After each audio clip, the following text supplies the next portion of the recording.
Salve, salve galerinha, tudo bem com vocês? Eu me chamo Fábio Rangel e este é o seu canal No Verbo da Vida Teologia. Pessoal, nós do canal No Verbo da Vida Teologia estamos trazendo uma programação que é História das Religiões. E neste documentário, pessoal, ele abrange muitas outras ocasiões, tanto históricas, arqueológicas, científicas e teológicas, ok? Temos uma playlist da História das Religiões que está trazendo aí o conteúdo da Chama Flamejante, ok? Que são os 1000 anos de história da igreja. E eu já trouxe 3 edições aí, já publiquei 3 edições, vou publicar a 4ª edição, ok, pessoal? Que é Tempos de Mudança. Já falou da Reforma Protestante acerca da história sobre a Bíblia, ok? Os Defensores da Liberdade.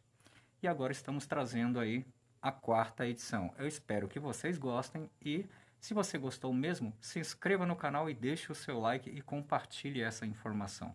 E que Deus os abençoe. Produção, solta!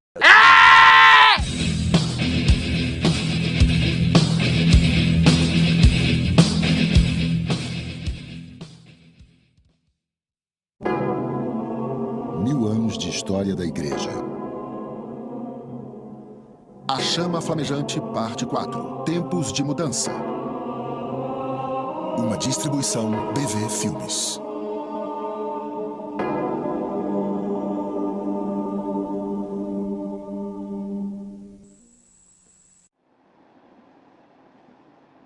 Vocês não estão mais próximos de Deus no topo desta montanha do que estariam no profundo do vale. Os limites desta capela não são mais santos do que seus próprios lugares secretos. E o dinheiro que gastam em indulgências é um desperdício tolo.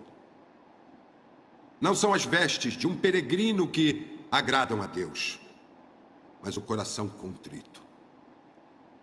Com essas palavras, ditas aos peregrinos reunidos no santuário sagrado de Eisendel, Ulrich Zwingli, até certo ponto, rompeu com a igreja de seus antecessores. Ele já estava convencido de que havia uma fé mais simples e mais bíblica do que aquela que lhe haviam ensinado. Mas esta foi sua primeira declaração pública a esse respeito. Suas palavras tiveram um efeito dramático nos peregrinos. Eles levaram sua mensagem para suas casas e a compartilharam com outros. Então, em pouco tempo, o santuário sagrado foi abandonado e os caminhos muito percorridos foram cobertos.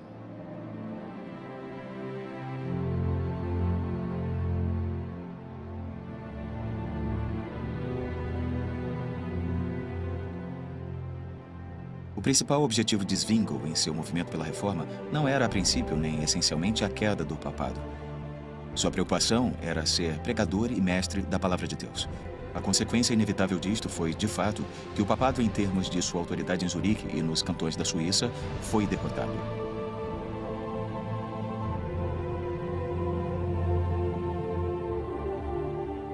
O próprio Zwingli era um estudante diligente da Bíblia. E o fato interessante é que ele chegou a isto por conta própria. Como Lutero, ele não teve outros livros para ajudá-lo, não teve professores para encorajá-lo, ele buscou a Bíblia e, através da sua leitura e pela graça de Deus e pela obra esclarecedora do Espírito Santo, ele chegou às convicções que tinha e ao entendimento da verdade bíblica e da clareza do Evangelho.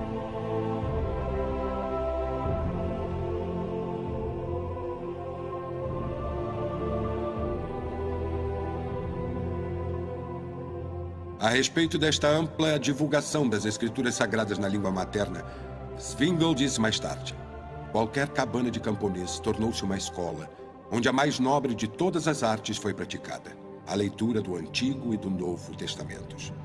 O justo e o verdadeiro mestre de seu povo é Deus, sem o qual todas as línguas e todos os corações são vítimas de engano e traição. Através do conhecimento da Bíblia, todo condutor de gado ou gansos tornou-se melhor instruído no tema da salvação do que os professores.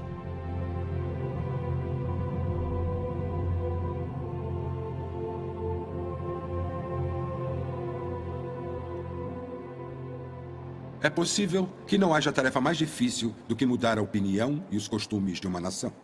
E, no entanto, isto é exatamente o que aconteceu na Suíça, no espaço de apenas 10 anos. Mas a tarefa da mudança é ainda mais difícil quando os costumes e as opiniões estão marcadas por uma veneração de muitos anos. E, no entanto, todo o passado foi rapidamente deixado de lado quando as Escrituras começaram a agir.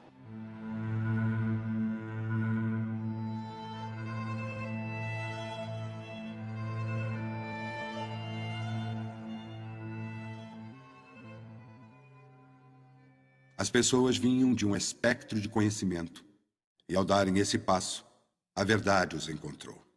O coração foi purificado, o entendimento foi liberado, e a consciência aliviada do peso da mera observância religiosa.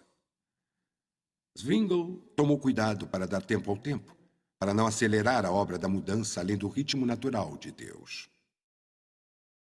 É verdade que ele pregou contra as práticas em seu país de suprir mercenários para que lutassem batalhas de outros. E com inteligência, ele teve por sua vez que usar a aprovação da igreja para o uso de mercenários, para promover um ataque aos dias de jejum.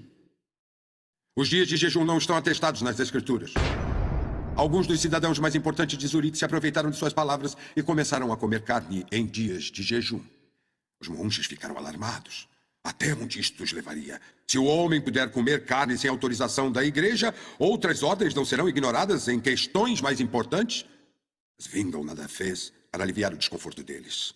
Voltando à questão dos mercenários, ele tentou. Muitos acham que comer carne em certos dias seja pecado. No entanto, Deus nunca o proibiu.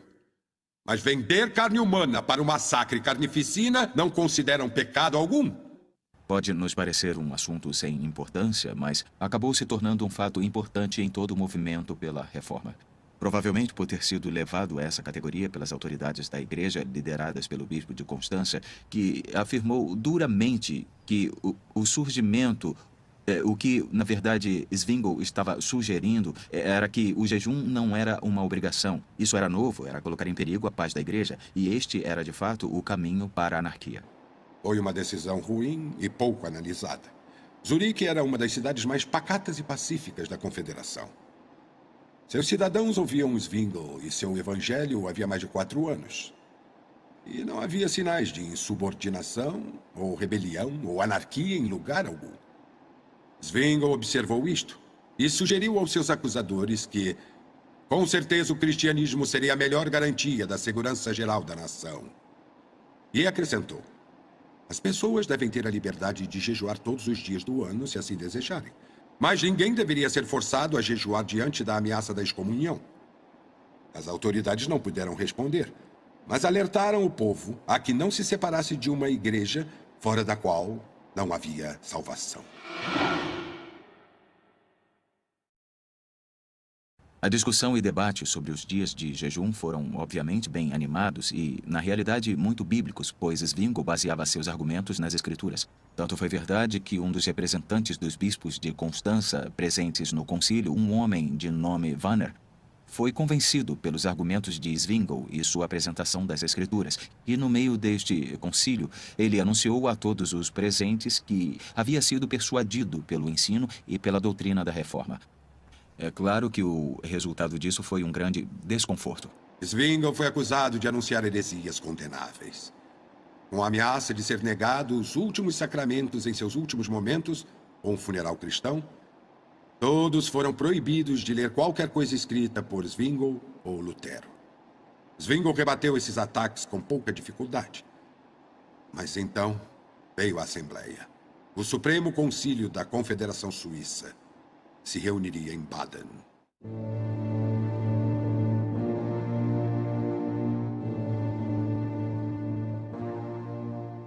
Dois anos antes, Martinho Lutero havia enfrentado a Assembleia de Worms, a reunião suprema da igreja.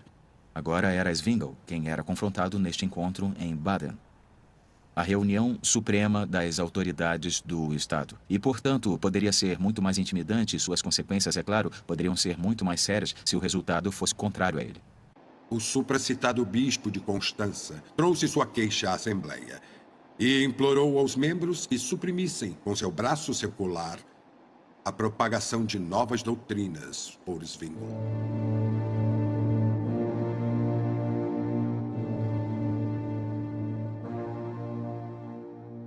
A princípio, houve algum apoio por parte do concílio às opiniões do bispo, e eles pareceram vacilar. Isto, na realidade, encheu de coragem os oponentes à reforma que era liderada por Zwingli. Uma das medidas imediatas foi a prisão de um reformador local, um pastor chamado Urban Weiss.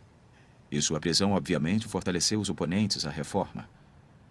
Eles pensavam estar ganhando o controle em todos esses acontecimentos, no ir e vir do debate e da discussão.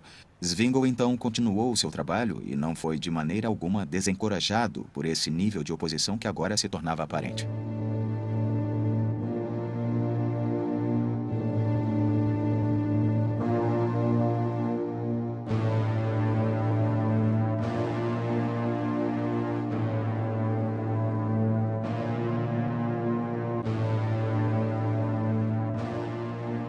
Nas proximidades da Alemanha, os amigos da Reforma também foram encorajados pelo que estava acontecendo. A esta altura, Lutero, resgatado por seus amigos após a Assembleia de Worms, fora colocado em segurança no castelo de Wartburg. E ninguém sabia o que lhe havia acontecido. Ainda estaria vivo? Tinha sido assassinado? Somente as pessoas muito próximas a ele sabiam a verdade. Então, quando Zwingli pegou a tocha da verdade, trouxe aos convertidos à Reforma uma nova esperança. No ano seguinte, 1523, um incidente bastante trivial deu ao movimento mais um novo avanço significativo. Um homem chamado Leo Judá, às vezes conhecido como Leo Jude, um velho amigo e companheiro de Zwingli nos tempos de estudo, ficou intrigado ao descobrir em primeira mão o que exatamente os monges agostinianos estavam pregando.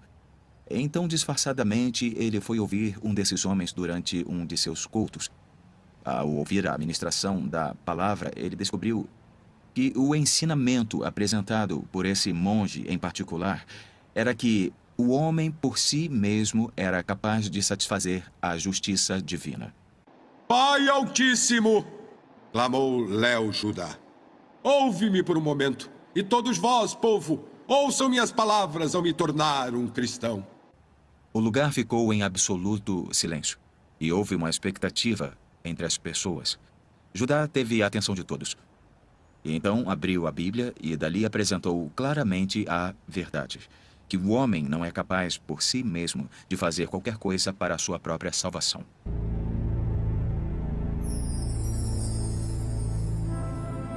Um tumulto se iniciou.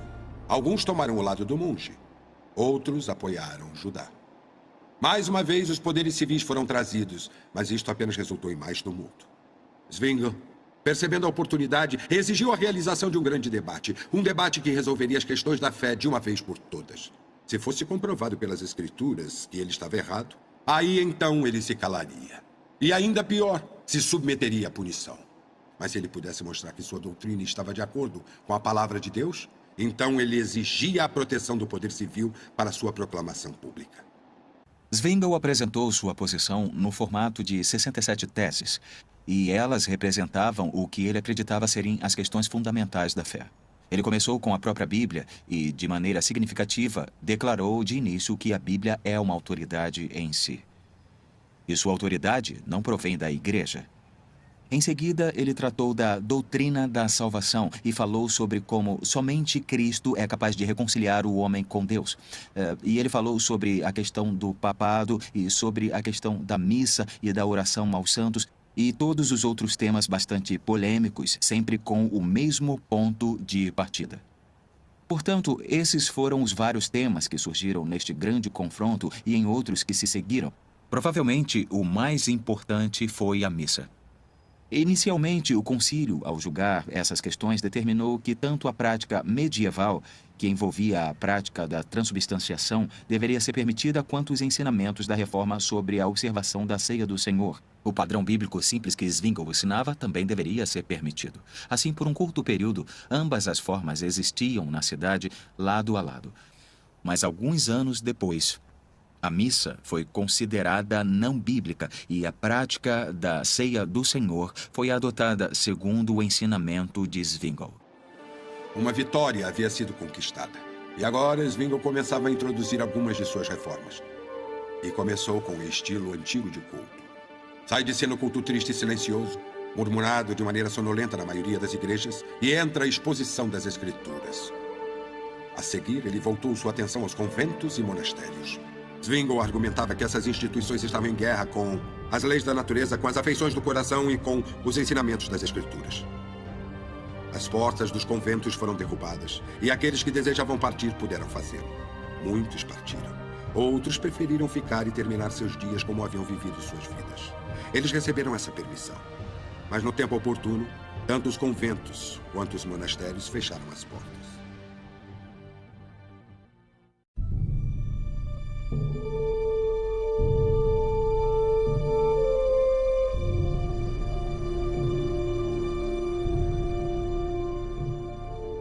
Em outra parte da Suíça, no entanto, o movimento pela reforma ainda enfrentava oposição. A pouco mais de 60 quilômetros, na aldeia de Steinheim, o Meirinho e seus 2 filhos foram presos sob acusações falsas e condenados à morte. Seu verdadeiro crime foi serem seguidores da reforma. O filho mais novo foi poupado, mas não o pai, nem o outro irmão. Voltando-se para o pai, pouco antes da lâmina do machado descer sobre as cabeças, o filho mais velho afirmou: "Meu querido pai, a partir deste momento, não deve ser o meu pai, nem eu seu filho. Devemos ser irmãos no Senhor Jesus Cristo."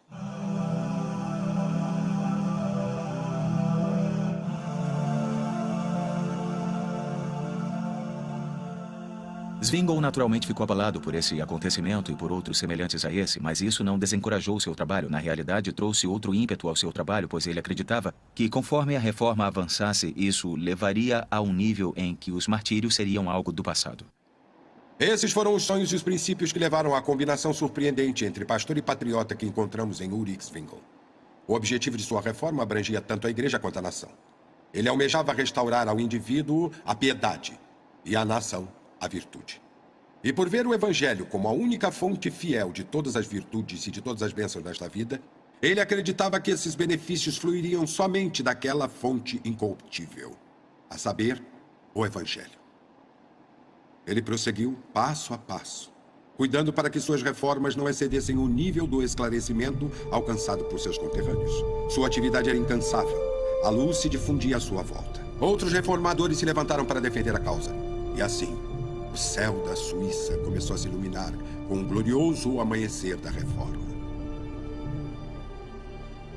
Cidades e aldeias saíram da escuridão. A luz se espalhou a Berna, Balen, Schlachaslan e St. Gall. Os altares onde missas eram celebradas foram derrubados, os ídolos foram queimados, as velas foram apagadas e os homens se voltaram para a luz viva da palavra de Deus, cuja chama radiante os tinha levado à cruz. O processo de trazer a reforma ao centro da Confederação Suíça havia levado 10 anos. Para Zwingli havia sido uma longa batalha, com muitos reveses e forte oposição. Foram inúmeras convocações, concílios e debates entre os lados opostos, num esforço de unir toda a Suíça sob a bandeira de uma só fé ou outra. No entanto, isto nunca aconteceu. Por exemplo, os chamados cantões florestais, que abrangem a maior parte das regiões montanhosas, nunca adotaram a nova religião. E no final foi a sua teimosia, ou como diriam alguns, a sua traição, que acabou provocando a morte de Zwingli.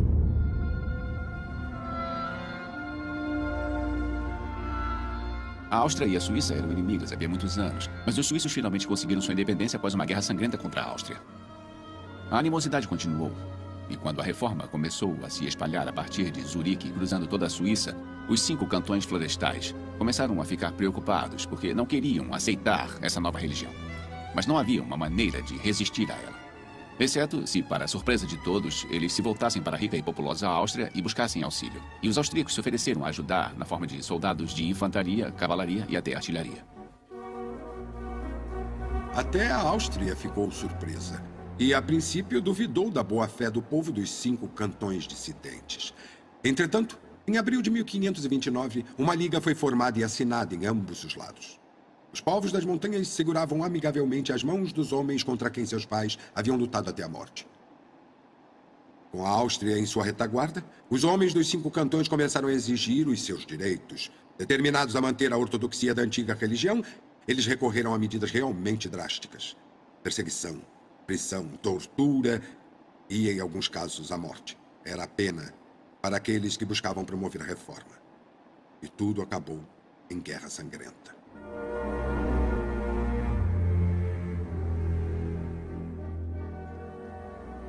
A A reforma na Suíça era um processo que envolvia a igreja e o Estado. Então, quando chegaram a Zurique notícias de que as pessoas que tentavam se converter à nova fé eram torturadas e mortas nas montanhas, eles decidiram que teriam que fazer alguma coisa a respeito. Um exército foi convocado e enviado contra os 5 cantões florestais. Mas os homens nas montanhas não estavam prontos. Seus aliados austríacos não puderam vir ajudá-los porque, na verdade, estavam lidando com a invasão dos turcos na Áustria na época. E os homens da montanha perceberam que só uma única tática viável lhes restava, que seria pedir a paz. A paz foi restaurada e um acordo foi assinado que garantia liberdade religiosa para todos nos cantões. Mas foi por pouco tempo. Os homens da montanha tinham apenas tentado ganhar tempo. 2 anos depois, o acordo que haviam feito quando estavam acuados contra a parede foi desonrado. Os austríacos mais tarde controlaram a invasão turca e puderam ir ao auxílio dos seus amigos nos 5 cantões florestais. Um plano foi armado com a união dos 2 exércitos e eles cruzaram a fronteira da Suíça e marcharam para Zurique. Eles tiveram o vital elemento surpresa e pegaram o exército suíço desprevenido. Os moradores de Zurique foram levados à batalha e foram forçados a entrar numa vala. Seus cavalos e soldados foram cercados e mais tarde o exército suíço acabou sendo derrotado. Aqui, neste campo fatal, morreram muitos homens suíços. Mas entre eles, o maior de seus filhos, Ulrich Zwingli. Como capelão do exército, ele estava curvado sobre um soldado à morte, oferecendo ao homem o conforto que podia oferecer. Por trás vieram os homens da montanha. O pegaram desprevenido e o atingiram na cabeça com uma pedra. E bateram outra vez, outra vez, outra vez. Com uma lança, alguém desferiu o terrível golpe fatal. E Zwingli, o herói de Zurique, ali deitado, morria lentamente. O que importa, ele disse, é que eles podem matar o corpo, mas não podem matar a alma. Com essas últimas palavras confiantes, ele partiu deste mundo. A notícia sobre a morte de Zwingli foi recebida com consternação nas ruas de Zurique. Em outro lugar, entre os oponentes da reforma, ela foi recebida com júbilo. Na paróquia dos comuns, a fé foi suprimida. Os altares foram erguidos novamente, as missas foram restauradas e os monges retornaram às suas celas. Zwingli havia partido, mas nesta mesma terra, alguém mais poderoso estava prestes a se levantar. Quando Deus começa o trabalho da reforma, Ele primeiro envia ao homem a palavra da vida, as Escrituras. As intrigas dos políticos, a ambição dos monarcas, a disputa entre as nações são apenas ventos da mudança, que, segundo a providência de Deus, abrem um caminho para o movimento. E foi assim na Inglaterra, para onde voltamos nossa atenção outra vez.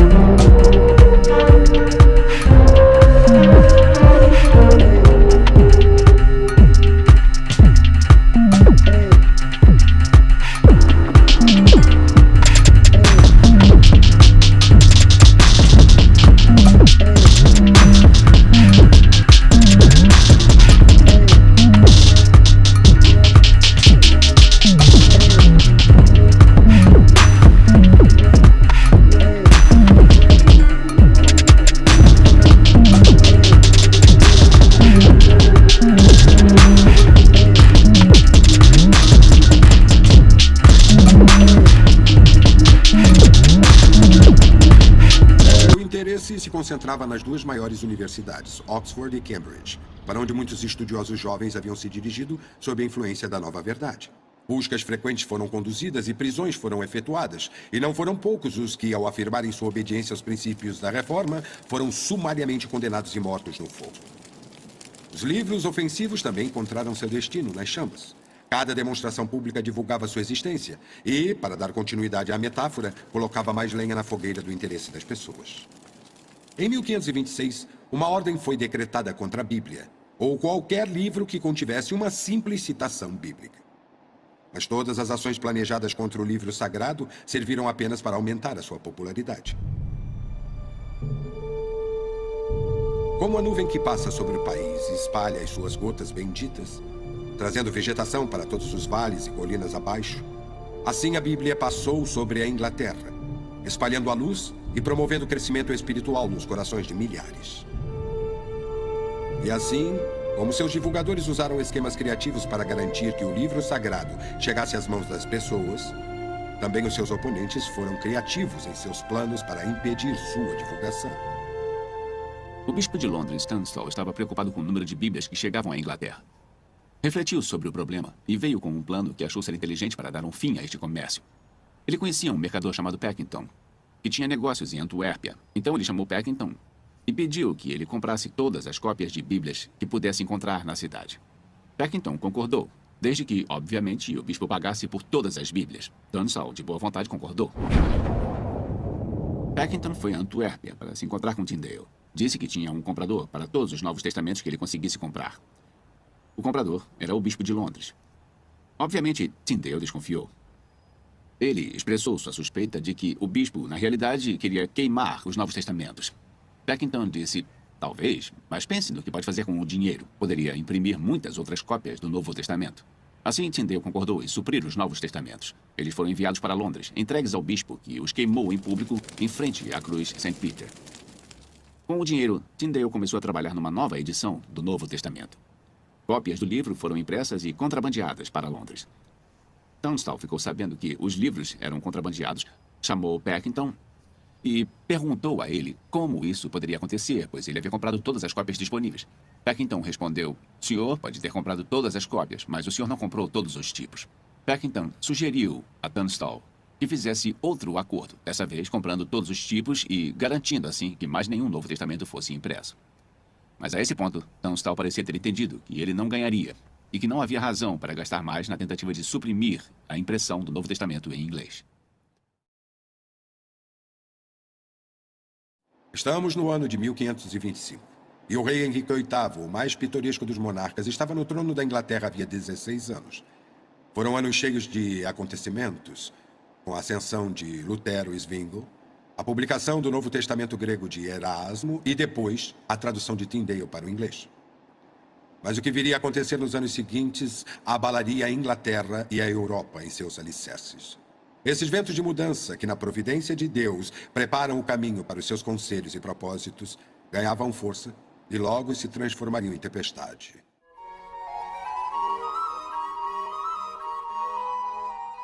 O rei Henrique VIII ficou mais conhecido por suas muitas esposas e vários divórcios, por seu amor pela música e pelas artes, e, ao final, por sua batalha contra a Igreja Romana. Quando Henrique escreveu um tratado contra Lutero, o Papa ficou tão satisfeito que lhe conferiu o título de Defensor da Fé. No entanto, quando Henrique quis se livrar de sua esposa há 20 anos em favor de uma mulher que talvez pudesse lhe dar um filho e herdeiro, um racha com a Igreja foi quase inevitável. Henrique decidiu dar um fim no seu casamento com Catarina de Aragão através de uma anulação. O motivo que Henrique e seus conselheiros apresentaram para essa anulação era que Catarina de Aragão havia sido casada com o irmão de Henrique, que havia morrido. E como o Antigo Testamento afirmava que um homem não deveria se casar com a viúva de seu irmão, esse foi o argumento de Henrique quanto ao fundamento teológico para uma anulação. Uma anulação, no entanto, só poderia ser concedida pelo Papa Clemente VII. Mas Clemente não estava inclinado a conceder uma anulação por uma razão muito simples. O sobrinho de Catarina, Carlos V da Espanha, havia dito que não era uma boa ideia. E não era uma boa ideia porque o exército de Carlos V havia saqueado Roma e o Papa era virtualmente um prisioneiro do castelo de San Angelo. Incidentalmente, foi nessa ocasião que a guarda do Papa teve destaque pela primeira vez. 147 membros da guarda morreram defendendo o Papa. Carlos V disse ao Papa que ele poderia ser libertado de sua prisão em San Angelo com a condição de que não autorizasse a anulação do casamento de Catarina de Aragão. Então o Papa enviou uma mensagem à Inglaterra, concedendo a anulação a Henrique, mas disse ao mensageiro para se demorar, na esperança, nesse ínterim, de que seu relacionamento com Carlos melhorasse e ele pudesse negar a anulação. Como esperado, assim que a mensagem chegou a Henrique, um acordo de paz foi feito entre Carlos e o Papa. Mas Henrique VIII já havia visto os papéis da anulação, e quando o Papa negou a anulação, Henrique não ficou satisfeito, para dizer o mínimo.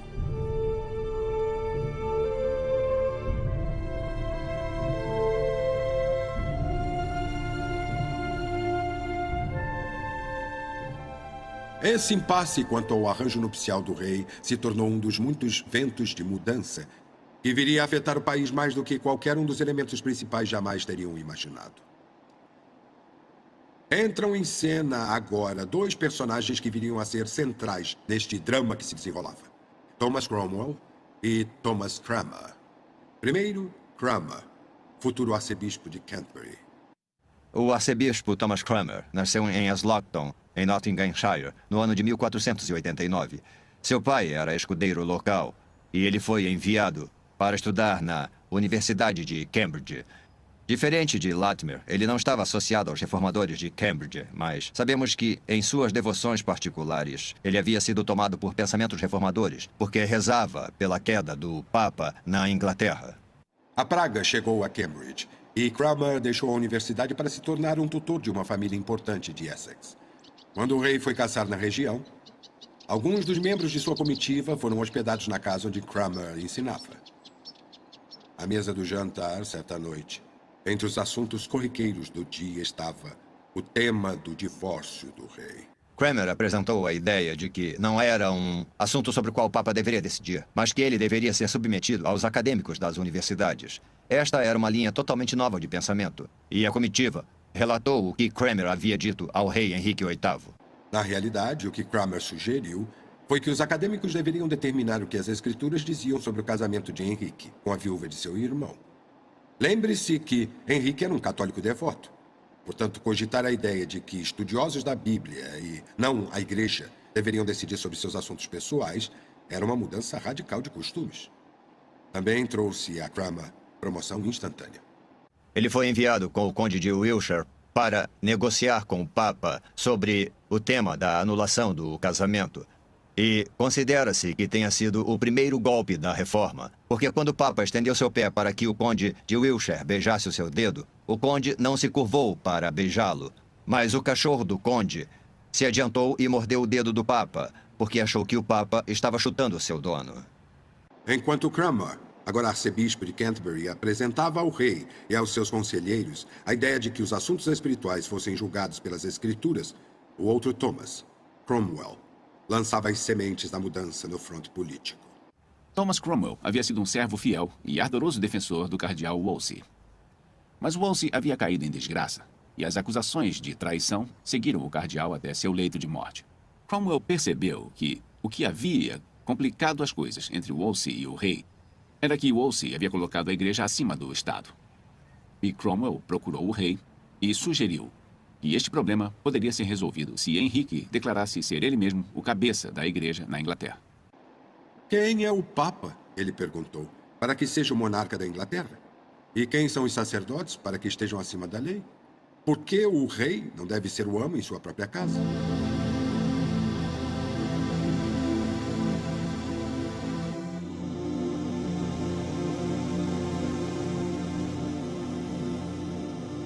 Cromwell argumentou que a Inglaterra estava empobrecendo ao pagar impostos ao Papa, a Roma. Por que isso deveria continuar? Estabelecer Henrique como cabeça da igreja na Inglaterra significaria que dinheiro algum sairia do país para um poder estrangeiro, que era como Cromwell via o Vaticano. Também significaria que o clero da igreja estaria sujeito apenas à autoridade do rei e não prestaria juramento ao Papa, que era o que acontecia naquela época. O clero prestava juramento tanto ao rei quanto ao Papa. A interpretação de Cromwell para isso era que o juramento ao Papa anulava o juramento de lealdade ao rei. E, portanto, ele queria acabar com isso. Uma igreja inglesa, com Henrique como cabeça, significaria que o clero ficaria sob seu comando e seria subserviente ao rei em todas as coisas. Espanto mesclado com alegria encheu o coração do rei. Com o seu clero jurando lealdade ao líder estrangeiro, ele fora até agora apenas parcialmente rei. Mas o novo futuro pareceu se descortinar diante dele quando Cromwell explicou os passos necessários para a mudança. Cromwell percebeu que Wolsey havia sido apanhado pelo que veio a ser conhecido como a Lei da Supremacia, que datava do século XIV na Inglaterra, e o crime basicamente era apelar a outro poder ou colocar uma autoridade estrangeira acima da autoridade do seu país. Wolsey havia desobedecido a lei ao trazer à Inglaterra as bulas ou leis papais.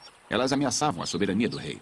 Na realidade, em certa ocasião, o próprio Henrique desafiou Wolsey com a cópia de uma carta que o Wolsey havia enviado à França relacionada a um tratado que o Wolsey planejava fazer entre a França e a Inglaterra. Henrique não sabia nada a respeito. Tudo havia sido feito acima de sua autoridade ou poder. Wolsey declarou-se culpado das acusações. Ao declarar-se culpado, ele também implicava todo o clero da igreja na Inglaterra, porque eles estavam unidos a Roma por juramento, assim como Wolsey. A punição para isso foi ter todas as propriedades e todos os direitos do clero confiscados pela coroa. O rei via seu caminho claramente. E não perdeu tempo para dar prosseguimento ao plano. Seu alvo principal era o Papa, mas ele começou em casa. Quando tivesse o clero da Inglaterra sujeito a ele, os poderes estrangeiros iriam segui-lo prontamente. Como vimos, o clero comum foi considerado tão culpado quanto o Wolsey de um ato de traição e foi levado a julgamento pela lei. A única maneira de evitarem a punição seria aceitando Henrique VIII como cabeça da nova igreja na Inglaterra.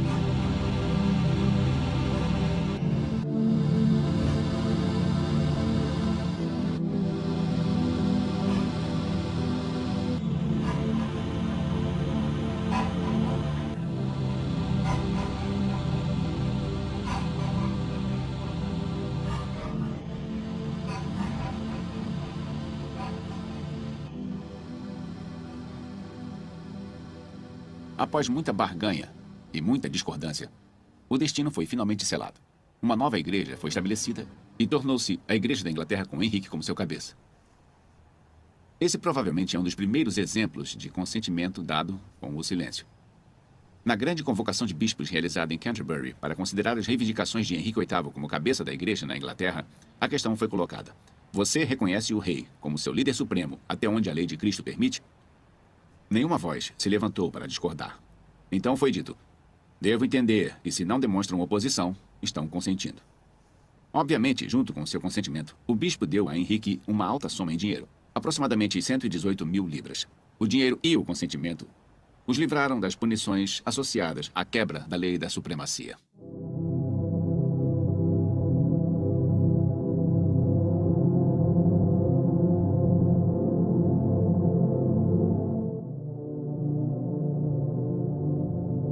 As mudanças introduzidas por Henrique eram radicais e abrangentes.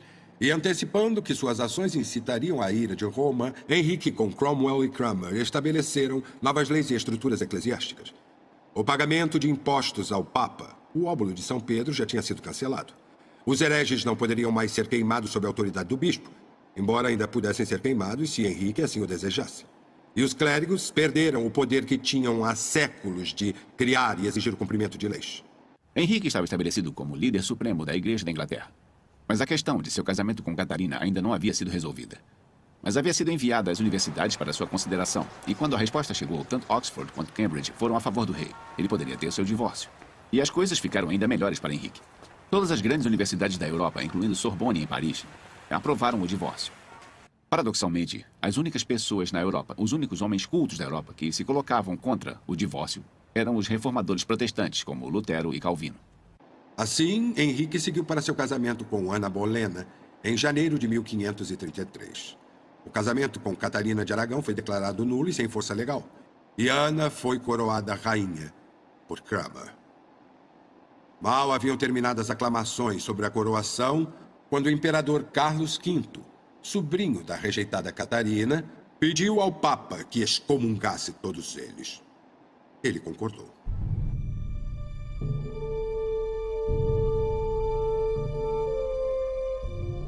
Quando o Papa emitiu sua ordem de excomunhão, ele também deu poderes ao imperador Carlos V para invadir a Inglaterra e depor Henrique. Isso inflamou Henrique e o levou a mais ataques contra a igreja. Ele e Cromwell discutiram o assunto. Ele sabia que os mosteiros tinham jurado lealdade ao Papa. Assim, se uma invasão acontecesse de fato, muito provavelmente eles dariam apoio ao imperador católico invasor. Eles seriam, na realidade, um tipo de quinta coluna. Henrique queria evitar isto. E ele também precisaria de dinheiro para defender-se de Roma, e sabia que os monastérios, apesar de seus votos de pobreza, tinham acumulado muitos bens. Então, uma inspeção foi ordenada, um relatório foi produzido, e quando foi apresentado ao parlamento, seus membros ficaram abismados pelo que ele revelou. Os princípios básicos das ordens monásticas eram basicamente 3: pobreza, castidade e obediência.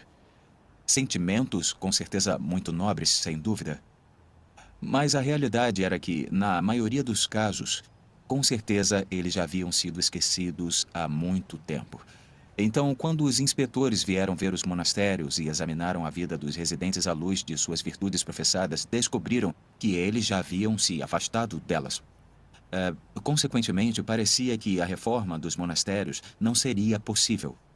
A conclusão a que chegaram foi que a única maneira de lidar com eles era através de sua extinção. E assim, no espaço de 4 anos a partir da Ordem, praticamente não restou uma única instituição monástica no país. Seus edifícios, terras e tesouros foram confiscados pela coroa e seus ocupantes foram despejados. Alguns monastérios não esperaram pela ordem de dissolução, mas se renderam voluntariamente. Alguns resistiram, mas poucos lutaram contra ela. E alguns continuaram até o fim a cultivar algum ensinamento, a prescrever algum medicamento e praticar um pouco de caridade. Essas eram as casas sagradas onde os órfãos e os desamparados encontravam asilo, onde os pobres e indigentes recebiam apoio e onde o viajante cansado desviava de seu caminho para dormir em segurança. Mas foi um período traumático para aqueles que viviam em clausura. As consequências sociais foram intensas. Os bons sofreram ao lado dos maus. Monges e freiras foram deixados à deriva, sem provisões suficientes. E aqueles que mendigavam foram lançados à pobreza ainda mais profunda. O arcebispo Cranmer e o bispo Latimer apelaram para que os bens confiscados fossem usados para beneficiar os pobres, os enfermos e os carentes. Mas as palavras caíram em ouvidos surdos. Os membros da corte do rei fugiram com praticamente todas as riquezas. E o uso que fizeram delas não trouxeram benefício às famílias, nem à boa ordem do reino.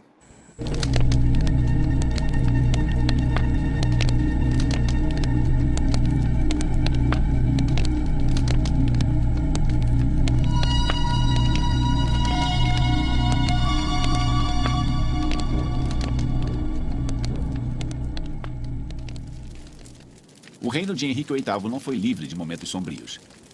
Tanto católicos quanto protestantes foram queimados por se recusarem a aceitar o ato de supremacia que o tornava cabeça da igreja. E houve outras execuções e martírios importantes. Sir Thomas More, chanceler do reino, que recusou o ato de supremacia. Anna Askill, mulher cristã e piedosa, a única mulher a ser torturada no potro. E John Frith. John Frith era amigo de Cranmer e era auxiliar de Tyndale. E muitos relatos afirmam que era um homem bondoso e reservado, mas expressou sua opinião sobre a transubstanciação, a qual se opunha duramente e, consequentemente, caiu em desgraça, e, por causa disso, ele sofreu, nas mãos da igreja, a punição máxima da morte na fogueira.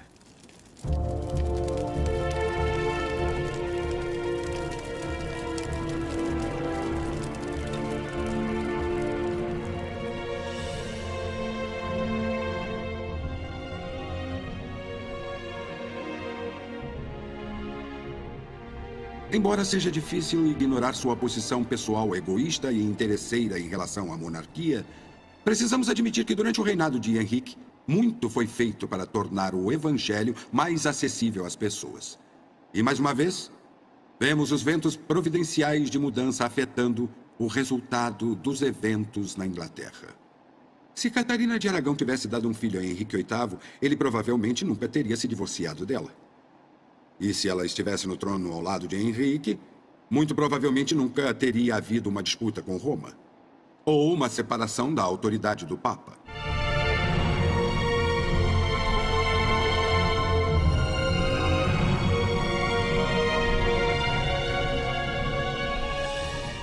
Henrique conseguiu seu divórcio e casou-se novamente.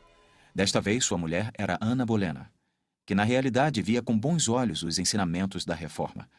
E parece possível que Ana tenha encorajado Henrique a ordenar que a Bíblia fosse impressa e ficasse acessível na Inglaterra. Um fato muito importante foi a versão concluída por Miles Coverdale e que foi iniciada por William Tyndale. E lá estava, com a aprovação da coroa, acessível a todas as pessoas, sem punição alguma, para a leitura da Palavra de Deus. Um fato interessante é que na folha de guarda desta grande Bíblia, como era conhecida, havia uma inscrição de Provérbios 21, versículo 1. O coração está nas mãos do Senhor. Ele o inclina para onde quiser. Muitas pessoas criticam o rei Henrique VIII por ser um monarca dominador, interessado em seus prazeres, obcecado consigo mesmo. E, na realidade, ele era mesmo. Assim como muitos outros monarcas dessa época, pois era a idade da monarquia absoluta. Foi somente no século XVII, na Inglaterra, que o que consideramos hoje como monarquia constitucional começou a emergir. E isso aconteceu graças à Guerra Civil Inglesa e pela deposição de James II, uma geração depois. O parlamento tornou-se, então, a força dominante na nação. Mas ainda não era um parlamento eleito livremente por todos os habitantes do país. Mas vamos voltar a Henrique VIII. Muitos sugerem que ele foi o maior monarca de todos os tempos, por várias razões. Ele livrou a Inglaterra das correntes do domínio estrangeiro. Colocou um fim no sistema monástico que há muito deixara de ser a instituição de caridade que deveria ser. E, acima de tudo, ele tornou a Bíblia acessível a todas as pessoas do país em sua própria língua.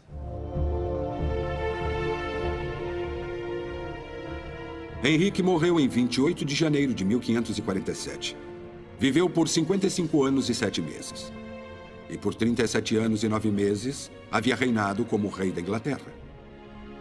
De fato, quando em 1538, o rei Henrique emitiu seu decreto real para que uma cópia da Bíblia fosse colocada em cada igreja e colocada sobre uma mesa para que todos pudessem lê-la, o decreto foi acompanhado pela aspiração do próprio Henrique, de que o rei desejava que seus súditos obtivessem o conhecimento da palavra de Deus. É estranho e maravilhoso como os ventos da providência divina sopram em favor da verdade.